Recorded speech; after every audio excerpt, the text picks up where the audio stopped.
ಅಪ್ಪ ನಿಮ್ಗೇನಾಗಿಲ್ಲ ತಾನೆ? ನನಗೇನು ಆಗುತ್ತೆ, ಒಳ್ಳೆ ದಿಮ್ರಂಗ ಇದ್ದಂಗಿದ್ದೀನಿ. ನಡಿ ನಡಿ, ಎಲ್ಲ ಕಾಯ್ತಾ ಇರ್ತಾರೆ.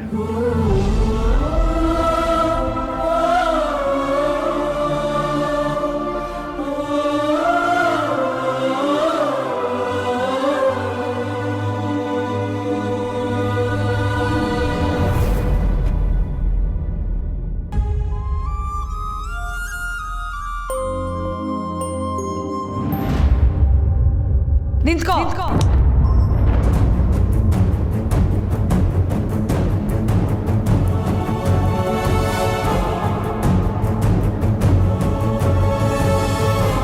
ಊರ್ಮಿಳಾ,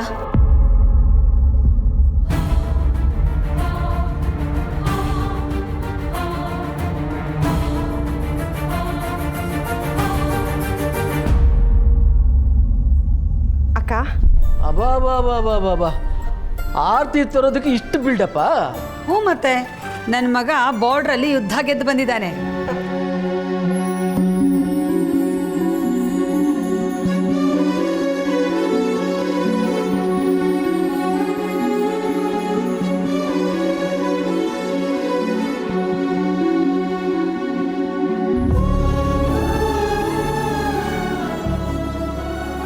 ಹಾಂ ಆಯ್ತು ಬಿಡಪ್ಪ, ಅಷ್ಟಕ್ಕೆಲ್ಲ ಆಗ್ತಲ್ಲ ಕೆಡ್ಸ್ಕೊತೀರಾ? ನಾನು ಮ್ಯಾನೇಜ್ ಮಾಡ್ತೀನಿ ಬಿಡೋ.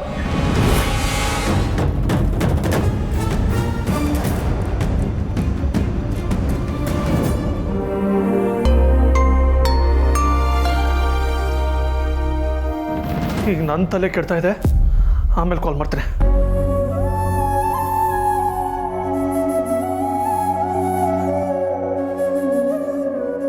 ಬಾರೋ, ಒಂದೇ ದಿನಕ್ಕೆ ಎಷ್ಟು ಸ್ವರ್ಗ ಹೋಗಿದೆಯಾ ನೋಡು ನೀನು, ಅಲ್ವೋ?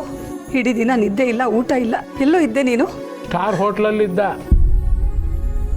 ಇನ್ನೊಂದು 4 ದಿವಸ ಅಲ್ಲೇ ಇದ್ದಿದ್ರೆ ಒಂದು 10 kg ಜಾಸ್ತಿ ಆಗಿರ್ತಿದ್ದ. ಏನ್ರಿ ನೀವು? ಬಾರೋ.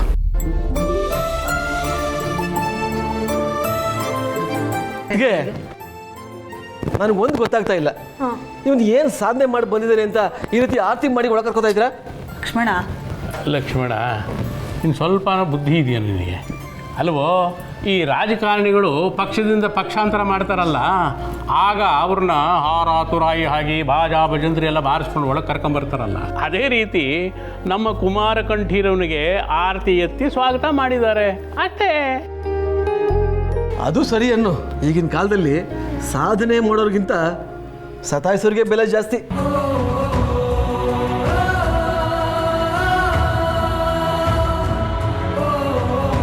ಯಾಕೋ ಹಾಗೆ ನೋಡ್ತಾ ಇದ್ದೀ? ತಮಾಷೆಗೆ ಹೇಳ್ದಷ್ಟೇ, ಮತ್ತೆ ಕೋಪ ಮಾಡ್ಕೊಂಡು ಮನೆ ಬಿಟ್ಟು ಹೋಗ್ಬಿಟ್ಟಿಯಾ? ಯಾಕೋ ಲಕ್ಷ್ಮಣ ಹೀಗೆಲ್ಲ ತಮಾಷೆ ಮಾಡ್ತೀಯಾ? ನನ್ನ ಮಗ ನೋಡ್ತಾ ಇರು, ಮುಂದೆ ಒಳ್ಳೆ ಸಾಧನೆ ಮಾಡೇ ಮಾಡ್ತಾನೆ. ಇನ್ನು ಮುಂದೆ ಇವನಿಂದ ಆಗಬೇಕಾದ ಕೆಲಸಗಳು ತುಂಬಾ ಇವೆ. ಅದನ್ನೆಲ್ಲ ಅವನು ಸರಿಯಾಗಿ ಮಾಡ್ತಾನೆ ಅನ್ನೋ ನಂಬಿಕೆ ನನಗೂ ಇದೆ.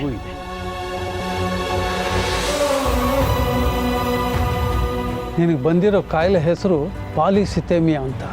ನಿನ್ನ ಜೀವಕ್ಕೆ ಯಾವ ಸಮಯದಲ್ಲಾದರೂ ಅಪಾಯ ಆಗೋ ಚಾನ್ಸಸ್ ಇದೆ. ಒಬ್ಬ ತಂದೆಯಾಗಿ ನನಗೊಂದು ಕನಸಿದೆ. ನನ್ನ ಮಗನ ಮದುವೆ ನೋಡಬೇಕು ಅಂತ ಕೊನೆ ಆಸೆ.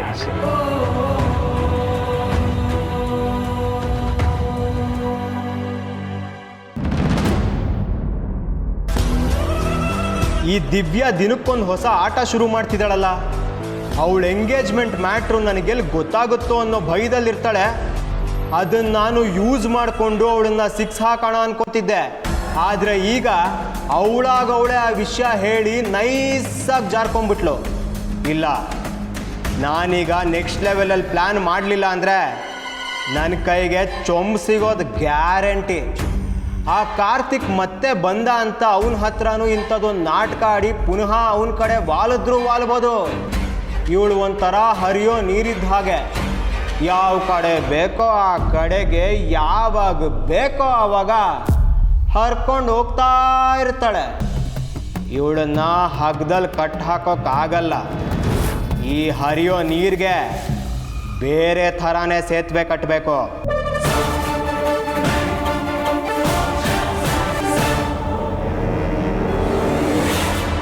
ಪ್ರಮೋದ್ ಬಾಯ್, ಒಂದು ಕಿಂಗ್ ಕೊಡಿ. ಕಿಂಗ್ ಮಂಗೋ ಇಲ್ಲ ಗುಲಾಮನೂ ಇಲ್ಲ. ಹೋಗು.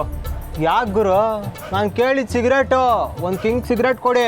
ದಿನಕ್ಕೊಂದು ಪ್ಯಾಕ್ ಅಂತೆ 1 ತಿಂಗಳಿಂದ ಬಾಕಿ ಕೊಟ್ಟಿಲ್ಲ. ಮೊದಲು ಹಳೆ ಬಾಕಿ ಕೊಡು, ಆಮೇಲೆ ಹೊಸ ಸಿಗರೇಟ್ ತಗೋ. ಸರಿ, ಯಾವುದೋ ಹೊಸ ಪ್ಲಾನ್ ಬರೋ ಥರ ಇದೆ. ಲೈಟ್ ಸ್ಟಕ್ ಆಗಿದೆ ಅಷ್ಟೇ. ಸಿಗರೇಟ್ ಕೊಟ್ಟು ಸಹಾಯ ಮಾಡು ಅಂದರೆ ಹಳೆ ಬಾಕಿ ಕೇಳ್ತಿದ್ಯಲ್ಲ. ನೋಡ್ ಬಾಲ, ಈ ಥರ ಬಣ್ಣನ ಮಾತೆಲ್ಲ ನನ್ನ ಹತ್ರ ಬೇಡ. 3700 ರೂಪಾಯಿ ಬಾಕಿ ಇಡು, ಆಮೇಲೆ ಬೇಕಾದ ಶೋಕಿ ಮಾಡು. ಏನು ಕರ್ಮನಪ್ಪ ಇದು. ಪ್ರೊಡ್ಯೂಸರ್ ಗುರ, 1 ನಿಮಿಷ.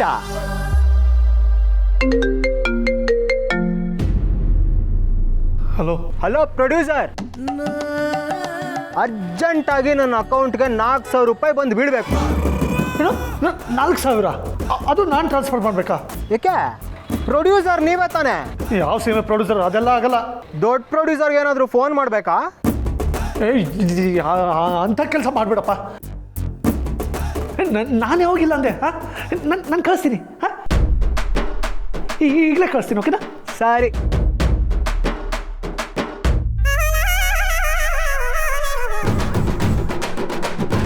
ಬಂದಿರೋ ಕಮಿಷನ್ ಕೂಡ ಹೊರಟೋಯ್ತು. ಹಾಂ, ಬಂತು. ಗೂಗಲ್ ಪೇ ಮಾಡ್ತೀನಮ್ಮ. 1 ಪ್ಯಾಕ್ ಸಿಗರೇಟ್ ಕೊಡು. ಮಾಡು ಫಸ್ಟು. ಹಾಂ, ಬಂತು. 1 ಪ್ಯಾಕ್ ಸಿಗರೇಟ್ ಕೊಡು. ಬರಲಾ? ಹೋಗು.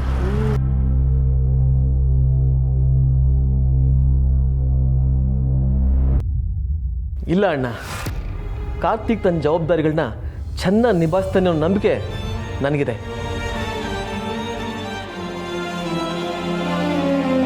ಹೇಳ್ತಾರಲ್ಲ, ಆಗೋದಿಲ್ಲ ಒಳ್ಳೇದಕ್ಕೆ ಅನ್ನೋ ಹಾಗೆ ಈ ರೀತಿ ಆಗಿದ್ದು ಒಳ್ಳೇದೇ ಆಯಿತು. ಈ ಘಟನೆಯಿಂದ ಅವನು ತುಂಬ ಕಲ್ತ್ಕೊಂಡಿದ್ದಾನೆ ಅನ್ಕೋತೀನಿ.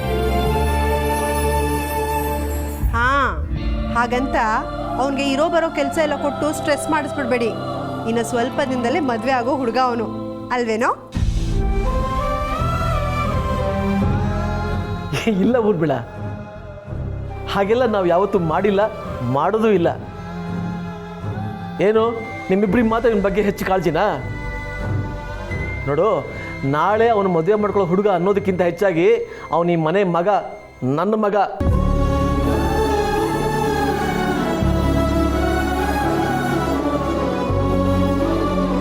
ನಿಮ್ಮಿಬ್ಬರಿಗಿಂತ ಹೆಚ್ಚು ಕಾಳಜಿ ನಮಗಿದೆ ಅಲ್ವಣ್ಣ?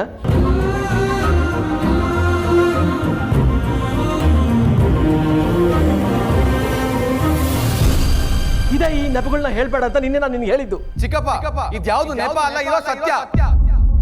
ಈ ಪ್ರಾಜೆಕ್ಟ್ ಕಲ್ಕೊಂಡ್ರೆ ಏನಂತೆ, ಬೇರೆ ಪ್ರಾಜೆಕ್ಟ್ ಸಿಗದೇ ಅಲ್ವಾ?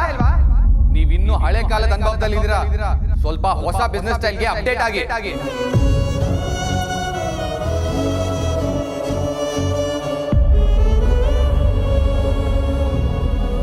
ದಯವಿಟ್ಟು ನನಗೆ ಕ್ಷಮಿಸ್ಬಿಡಿ ಚಿಕ್ಕಪ್ಪ. ನನ್ನಿಂದ ತುಂಬ ದೊಡ್ಡ ತಪ್ಪಾಗಿ ಹೋಗಿದೆ. ಐ ಆಮ್ ಸಾರಿ ಚಿಕ್ಕಪ್ಪ.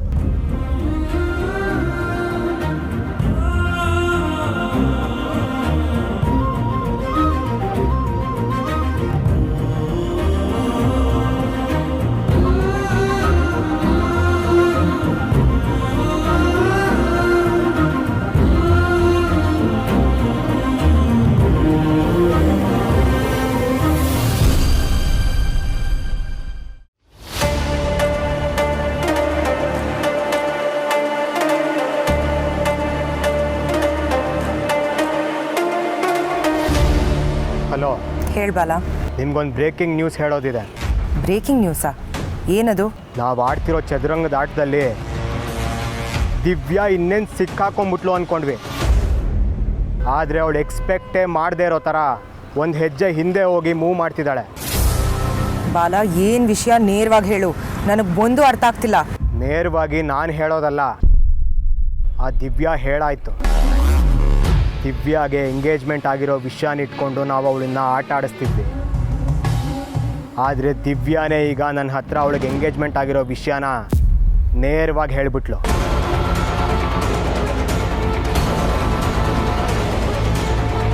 ವಾಟ್? ಎಂಗೇಜ್ಮೆಂಟ್ ಆಗ್ಬಿಟ್ಟಿದೆ ಅಂತ ಹೇಳಿದ್ಲಾ? ಅದಕ್ಕೆ ನೀನೇನು ಹೇಳಿದೆ? ಇನ್ನೇನು ಹೇಳೋಕ್ಕಾಗತ್ತೆ, ಸರಿ ಅಂತ ಸುಮ್ಮನೆ ಆದೆ. ಇದೇನು ಮಾಡೋದು ಬಾಲ? ನಾವು ಆ ವಿಷಯನೇ ಇಟ್ಕೊಂಡು ಅವಳನ್ನ ಆಟ ಆಡ್ಸೋಣ ಅಂತಿದ್ವಿ. ಅವಳು ನೋಡಿದ್ರೆ ಸೋಲನ್ನೇ ಒಪ್ಕೊಂಡು ಈ ಆಟನ ಕ್ಲೋಸ್ ಮಾಡಬೇಕು ಅಂತ ಅನ್ಕೊಂಡಿದ್ದಾಳಲ್ಲ. Hello, excuse me. ಸೋಲು ಒಪ್ಕೋತಾ ಇಲ್ಲ, ಗೆಲ್ಲಕ್ಕೆ ಬೇರೆ ದಾರಿನ ಹುಡುಕ್ತಿದ್ದಾಳೆ. ನಾವು ಅಷ್ಟೇ ಬೇರೆ ರೂಟಲ್ಲಿ ಹೋಗಿ ಅವಳನ್ನ ನಮ್ಮ ದಾರಿಗೆ ತರಬೇಕು. ಅದು ಹೇಗೆ ಸಾಧ್ಯ? ಅವಳು ವಿಚಾರನೆಲ್ಲ ಹೇಳಿದ ಮೇಲೆ ಧೈರ್ಯವಾಗಿರ್ತಾಳೆ. ಅವಳನ್ನ ಕಂಟ್ರೋಲ್ ಮಾಡೋದು ಅಷ್ಟು ಸುಲಭ ಅಲ್ಲ ಬಾಲ. ಅದು ನನಗೂ ಗೊತ್ತು ಮೇಡಮ್. ಅದಕ್ಕೆ ನಮ್ಮ ಅಸಲಿ ಆಟ ಇನ್ನು ಮುಂದೆ ಶುರುವಾಗಬೇಕು. ಚಿಟ್ಟನ್ ಹಿಡಿಯೋಕ್ಕೆ ಅದ್ರ ಬೆನ್ನ ಹಿಂದೆ ಬಿದ್ದಿದ್ವಿ, ಆದರೆ ಇದು ಚಾಲಾಕಿ ಚಿಟ್ಟೆ. ಅದು ತಾನಾಗೆ ಬರೋ ಹಾಗೆ ನಾವು ಹೂವಿನ ತೋಟನೇ ರೆಡಿ ಮಾಡಬೇಕು. ಅದು ನಮ್ಮ ಬುದ್ಧಿವಂತಿಕೆ. ಅಂದರೆ ಅವಳು ತಾನಾಗೆ ಬಂದು ನಮ್ಮ ಹತ್ರ ಬೇಡ್ಕೋಬೇಕು, ಸಿಕ್ಕಾಕೋಬೇಕು. ಆರ್ಟಿಸ್ಟ್ ಎಲ್ಲ ರೆಡಿ ಇದ್ದಾರೆ, ಇನ್ನೇನಿದ್ರು ಡ್ರಾಮಾ ಶುರು ಮಾಡಬೇಕು.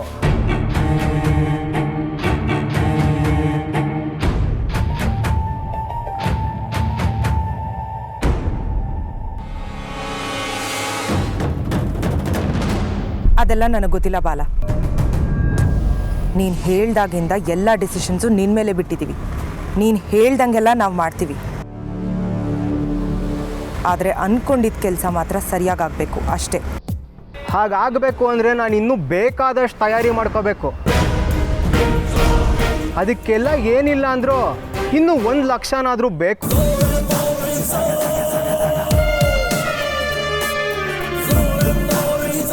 ಸರಿ ಬಾಲ, ನಿನಗೆ ಹಣದ ವ್ಯವಸ್ಥೆನ ನಾನು ಮಾಡ್ತೀನಿ. ಅದ್ರ ಬಗ್ಗೆ ನೀನು ಯೋಚನೆ ಮಾಡೋ ಅವಶ್ಯಕತೆ ಇಲ್ಲ.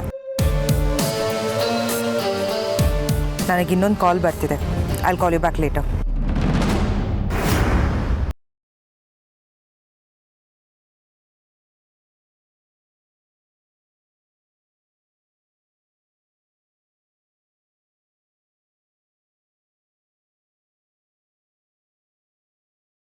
ಕಾಲ್ ಬಿಸಿ ಬರ್ತಿದೆ ಅಂತಂದ್ರೆ ನಾನು ಬೇರೆ ಯಾರ ಜೊತೆಗೋ ಮಾತಾಡ್ತಿದ್ದೀನಿ ಅಂತ ಅರ್ಥ.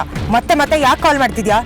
ನೀನೇನೋ ಬ್ಯುಸಿ ಇದೆಯಾ ಡಾರ್ಲಿಂಗು, ಆದರೆ ಇಲ್ಲೊಂದು ಬಿಸಿ ಬಿಸಿ ಸುದ್ದಿ ಇದೆ. ನಿನ್ಗೆ ಹೇಳದೆ ಇರೋಕ್ಕಾಗುತ್ತಾ? ಬಿಸಿ ಸುದ್ದಿನ? ಏನಾಗಿದೆ ನಿಮಗೆಲ್ಲ? ಒಬ್ರ ಮೇಲೆ ಒಬ್ರು ಕಾಲ್ ಮಾಡಿ ಬ್ರೇಕಿಂಗ್ ನ್ಯೂಸ್ ಕೊಡ್ತಾನೆ ಇದ್ದೀರಲ್ಲ. ಒಂದರ ಮೇಲೆ ಒಂದು ಅಂದರೆ ನಿನ್ಗಾಗಲೇ ಬೇರೆ ಏನಾದರೂ ಬ್ರೇಕಿಂಗ್ ನ್ಯೂಸ್ ಬಂತಾ? ಅದು ಬಿಡು, ಈಗ ವಿಷಯ ಏನು ಅಂತ ಹೇಳು. ಡಾರ್ಲಿಂಗು, ಕಾರ್ತಿಕ್ ಮದುವೆ ನಮ್ಮ ಪಾಲಿಗೆ ಬಿಸಿಲು ಮಳೆ ಆಟ ಆಗಿದೆ. ಬಿಸಿಲು ಬರುತ್ತೆ ಅಂತ ಬಟ್ಟೆ ಒಣಗಿ ಹಾಕಿದ್ರೆ ಅಷ್ಟರಲ್ಲೇ ಮಳೆ ಬಂದ್ಬಿಡುತ್ತೆ. ಮಳೆ ಬರುತ್ತೆ ಅಂತ ಬಟ್ಟೆ ಎತ್ಕೊಂಡು ಬಂದರೆ ಅಷ್ಟರಲ್ಲೇ ಬಿಸಿಲು ಬಂದ್ಬಿಡುತ್ತೆ. ನಾವು ಮಾಡಿರೋ ಪ್ಲ್ಯಾನ್ಗಳೆಲ್ಲ ಪೂರ್ತಿ ಉಲ್ಟಾಗಿ ನಮ್ಮನ್ನೇ ಆಟ ಆಡಿಸ್ತಿದೆ. ಸುಹಾಸ್, ನೀನು ವಿಷಯ ಹೇಳೋ ಅಷ್ಟರೊಳಗಡೆ ನಾನೇ ಮನೆ ಹತ್ರ ಬರ್ತೀನಿ. ಅಲ್ಲೇ ಬಂದು ಮಾತಾಡೋಣ. ಬಿಸಿ ಬಿಸಿ ಸುದ್ದಿ ಫೋನಲ್ಲೇ ಉಳಿದೋಯ್ತು. ಆ ದಿವ್ಯಂದು ಯಾಕೋ ಅತಿಯಾಯಿತು. ಆದರೂ ಅವಳಿಗೆ ಬೇರೆ ದಾರಿ ಏನಿದೆ? ಕಾರ್ತಿಕ್ ಮನೆ ಬಿಟ್ಟು ಹೋಗಿರೋದಕ್ಕೆ ಅವಳು ಬಾಲನ್ ಹತ್ರ ಹೋಗ್ತಾಳೆ. ಕಾರ್ತಿಕ್ ಮತ್ತೆ ಬರೋ ಅಷ್ಟರಲ್ಲಿ ಅವಳನ್ನು ಹೇಗಾದರೂ ಮಾಡಿ ಬಾಲನ್ ಗಂಟು ಹಾಕಬೇಕು.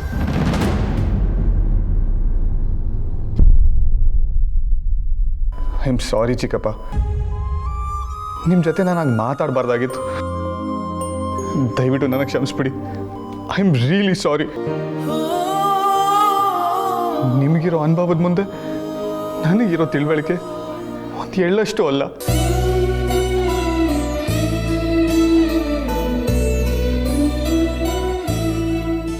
ಚಿಕ್ಕಪ್ಪ, ನೀವು ತುಂಬ ಕಷ್ಟಪಟ್ಟು ತುಂಬ ಶ್ರಮಪಟ್ಟು ಈ ಹಂತಕ್ಕೆ ಬೆಳೆದಿದ್ದೀರ.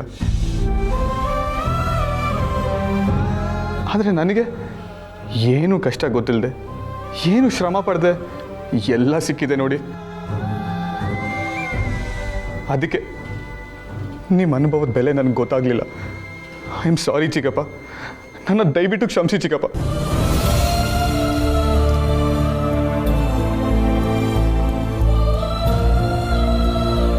ದಡ್ಡ, ನಾವು ಮಕ್ಕಳನ್ನ ಪ್ರೀತಿಸ್ಬೋದೇ ಹೊರತು ಕ್ಷಮಿಸೋದಲ್ಲ ಕಣೋ. ನಮ್ಮ ಪ್ರೀತಿಯಿಂದಲೇ ಕ್ಷಮೆ, ಶಿಕ್ಷೆ, ಬುದ್ಧಿವಾದ, ಕಾಳಜಿ ಎಲ್ಲ ಇರುತ್ತೆ. ಎಲ್ಲ ಇರುತ್ತೆ.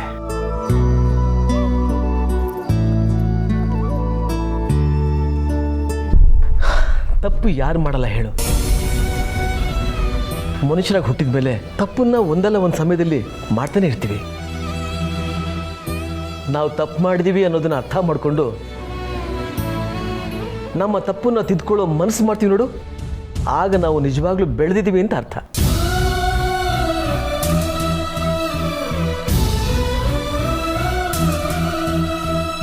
ಅಂದರೆ ಇಷ್ಟೆಲ್ಲ ಆಗಿದ್ದಕ್ಕೆ ನನ್ನ ಮಗ ಸ್ವಲ್ಪ ಬೆಳೆದಿದ್ದಾನೆ ಅಂತ ಹೇಳ್ತಿದ್ದೀರಾ? ಹೌದು ಸೀತಾ, ನಿನ್ನ ಮಗ ನಿಜವಾಗಲೂ ಬೆಳೆದಿದ್ದಾನೆ.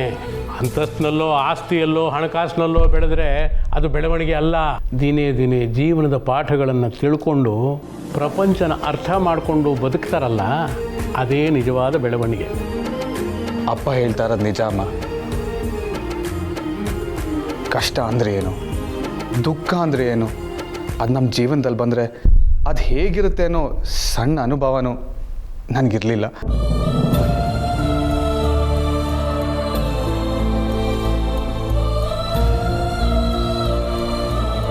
ನನಗೆ ಬುದ್ಧಿ ಬಂದಾಗ್ಲಿಂದನೂ ನೀವೆಲ್ಲರೂ ನನ್ನ ಎಷ್ಟು ಪ್ರೀತಿಯಿಂದ ಬೆಳೆಸಿದ್ದೀರ. ಆದರೆ ನಾನೇ ಆ ಪ್ರೀತಿನ ಅಡ್ವಾಂಟೇಜಾಗಿ ತೊಗೊಂಡಿರೋದು.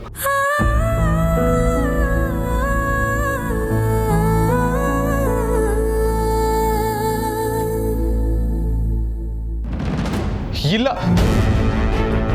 ಇನ್ಯಾವತ್ತೂ ಈ ಥರ ಆಗಲ್ಲ. ಇಷ್ಟು ದಿನ ಈ ಮನೆ ನನಗೆ ಬರೀ ಮನೆ ಆಗಿತ್ತು. ಆದರೆ ಇವತ್ತು ಈ ಮನೆ ನನಗೆ ದೇವಸ್ಥಾನದ ಥರ ಕಾಣಿಸ್ತಾ ಇದೆ. ನನ್ನ ಪಾಲಿನ ದೇವರುಗಳೆಲ್ಲ ಇಲ್ಲೇ ಇರಬೇಕಾದ್ರೆ ನಾನು ಈ ಮನೆ ಬಿಟ್ಟು ಹೋಗಿ ಯೋಚನೆ ಮಾಡಿದ್ನಲ್ಲ, ನನ್ನಂಥ ದೊಡ್ಡ ಫೂಲು ಇನ್ನೊಬ್ಬ ಇಲ್ಲ ಅನ್ಸುತ್ತೆ. ಸಂಬಂಧಗಳನ್ನ ಉಳಿಸ್ಕೊಳ್ಳೋದೆ ದೊಡ್ಡ ಸಾಧನೆ ಅಂತ ನನಗೆ ಇವಾಗ ಗೊತ್ತಾಗ್ತಾ ಇದೆ.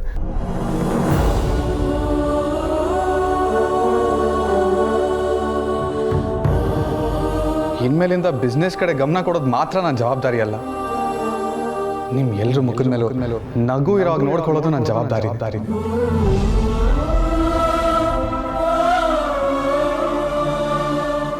ಎಲ್ಲದಕ್ಕಿಂತ ಕುಟುಂಬ ದೊಡ್ಡದು ಅಂತ ನನಗೆ ಗೊತ್ತಾಯ್ತು. ಚಿಕ್ಕಪ್ಪ, ಅಪ್ಪ, ನನ್ನಿಂದ ತುಂಬ ದೊಡ್ಡ ತಪ್ಪಾಗಿದೆ. ದಯವಿಟ್ಟು ನನಗೆ ಕ್ಷಮಿಸ್ಬಿಡಿ.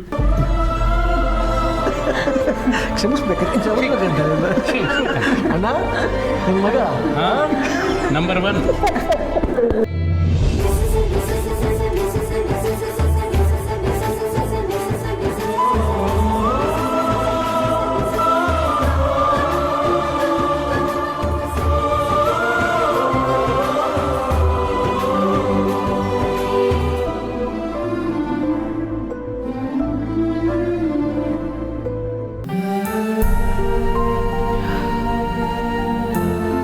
ಜಾನಕಿ, ಯಾಕೆ ಅಲ್ಲಿ ನಿಂತ್ಕೊಂಡಿದ್ಯಾ? 6 ಗಂಟೆ ಆಯಿತು, ಇನ್ನೂ ದೇವ್ರ ಹತ್ರ ದೀಪ ಹಚ್ಚಲ್ವಾ? ಜಾನಕಿ, ನಿಂಗೆ ಕೇಳ್ತಾ ಇರೋದು.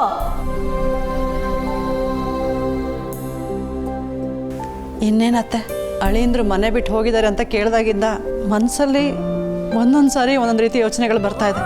ಅಲ್ವೇ, ರಾಮಚಂದ್ರ ರಾಯರ ಹತ್ರ ಮಾತಾಡಿದ್ದೀವಲ್ಲ, ಅವರೇ ಧೈರ್ಯವಾಗಿರಿ ಅಂತ ಹೇಳಿದ್ದಾರಲ್ಲ. ಅವರೇನೋ ಹೇಳಿದ್ದಾರೆ ಅತ್ತೆ, ಆದರೆ ನನಗೆ ಯಾಕೋ ಅವ್ರ ಮಾತಿನ ಮೇಲೆ ನಂಬಿಕೆ ಇಲ್ವಾ? ನಂಬಿಕೆ ಇಲ್ಲ ಅಂತ ಅಲ್ಲ ಅತ್ತೆ, ಭಯ ಜಾಸ್ತಿ ಆಗ್ತಿದೆ. ಅವ್ರ ಮಗ ಮನೆ ಬಿಟ್ಟು ಹೋಗಿದ್ದ ವಿಷಯನ ನಮಗೆ ಹೇಳಲಿಲ್ವಲ್ಲ, ಅದಕ್ಕೆ ಇನ್ನೂ ಜಾಸ್ತಿ ಭಯ ಆಗ್ತಾ ಇದೆ. ತಪ್ಪು ಜಾನಕಿ. ಹೌದಲ್ವಾ ಅತ್ತೆ? ಅವ್ರು ನಮ್ಮ ಹತ್ರ ಈ ವಿಷಯ ಹೇಳ್ತಾ ಇದ್ದಿದ್ದು ತಪ್ಪು ತಾನೇ? ನಾನು ಹೇಳ್ತಾ ಇರೋದು ಅವ್ರದ್ದು ತಪ್ಪು ಅಂತ ಅಲ್ಲ, ನೀನು ಈ ರೀತಿ ಯೋಚನೆ ಮಾಡ್ತಿರೋದೇ ತಪ್ಪು ಅಂತ.